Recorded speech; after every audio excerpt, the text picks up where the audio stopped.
నూజివీడు నియోజకవర్గం పరిధిలో గల ఆగిరిపల్లి మండలం నందు ఉన్నటువంటి నూగొండపల్లి గ్రామంలో హృదయ విదారక గాథ చోటు చేసుకుంది. ఆ కుటుంబం ఎన్సీటీవీ యాజమాన్యాన్ని ఆశ్రయించడం జరిగింది. వివరాల్లోకి వెళితే గ్రామానికి చెందిన కొవ్వలి వెంకటేశ్వరరావు కుమారుడు కొవ్వలి విజయ్ కుమార్ 4 సంవత్సరాల క్రితం అనారోగ్య కారణంగా మంచానికి పరిమితం అవ్వడం జరిగింది. తనకి ప్రభుత్వం నుండి ఎలాంటి పింఛను అందటం లేదని, తమ కుటుంబాన్ని ఆదుకోమని స్థానిక మంత్రి పార్థసారథి గారిని వేడుకుంటున్నారు.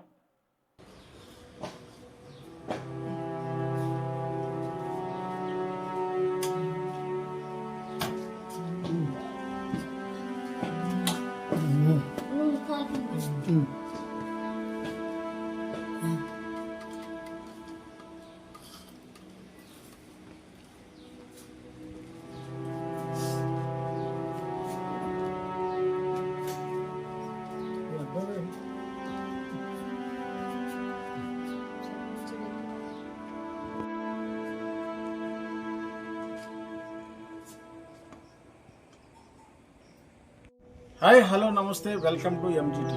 నేను మీ శేఖర్. ప్రస్తుతం మనం ఏలూరు జిల్లా నూజివీడు నియోజకవర్గ పరిధిలో గల ఆగిరిపల్లి మండలం నందు ఉన్నటువంటి నూగొండపల్లి అనే గ్రామంలో మనం ఉన్నాం. ఇక్కడ హృదయ విదారక గాథ ఒకటి ఒక విషాద గాథ ఏంటంటే, మీరు చూస్తున్నారు 2022 నుంచి ఈ పేషెంట్ పూర్తి స్థాయిలో బెడ్కే అంకితమై ఉన్నారు, వీల్ చైర్కే అంకితమై ఉన్నారు. దయచేసి ప్రభుత్వం మమ్మల్ని ఆదుకోండి, మా పరిస్థితి అని వేడుకుంటున్నారు. ఒకసారి అసలు ఆయన పరిస్థితి ఏంటి, ఆయన ఎందుకు ఇలా అయిపోయారు, ఎప్పటి నుంచి ఈ పరిస్థితి వచ్చింది, వీళ్ళకి అసలు ఏం కావాలి, ఏంటి పరిస్థితి ఒకసారి అడిగి తెలుసుకునే ప్రయత్నం చేద్దాం. అమ్మా చెప్పండి, ఏంటి పరిస్థితి, మాట్లాడతారా? మాట్లాడలేరా? అన్న ఏంటి విషయం, ఏంటి, ఏం జరిగింది ఒకసారి చెప్పండి.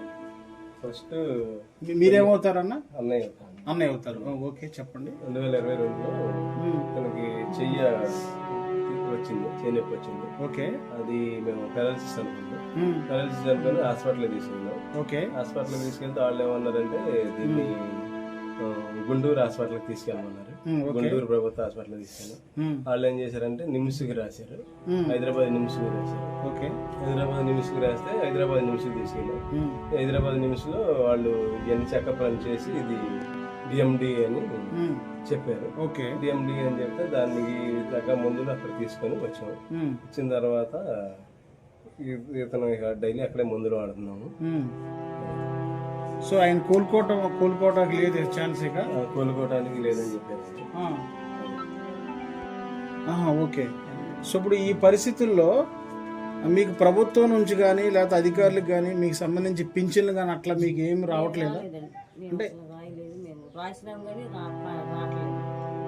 కాదమ్మా, ఎందుకని రావట్లేదు మీకు ఐడియా ఉందా దాని గురించి? మీరు చెప్పండి, మీరేమవుతారండి? నాన్నగారా? ఎందుకని మీకు పింఛన్ రావట్లేదండి? పెట్టాము కానీ ఆ రోజున 40% అని ఇచ్చారండి ప్రభుత్వం అధికారి. 40% అని ఇచ్చారు. ఇప్పుడు ఇతను 100% లోకి వెళ్ళిపోయాడు. పెట్టినప్పుడు 40% ఇచ్చారు, తర్వాత 100% లోకి వెళ్ళినప్పుడు మళ్ళీ మీరు ఎవరికి చెప్పలేదా? ఎవరికి చెప్పలేదంటే దాన్ని క్యాన్సిల్ చేసుకోవాలన్నారండి. ఓకే, క్యాన్సిల్ చేసుకునే ప్రాసెస్ దాని గురించి మాకు తెలియదు. ఓకే, దాని గురించి చెప్పండి. ఇప్పుడు ఏం కావాలి మీకు?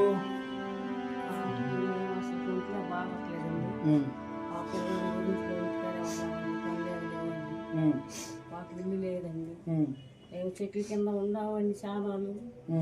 తర్వాత ఇల్లు కట్టుకున్న తర్వాత ఇంట్లోకి వచ్చాము. పిల్లల నుంచి బాధపడుతున్నాము, పెన్షన్ రావట్లేదు.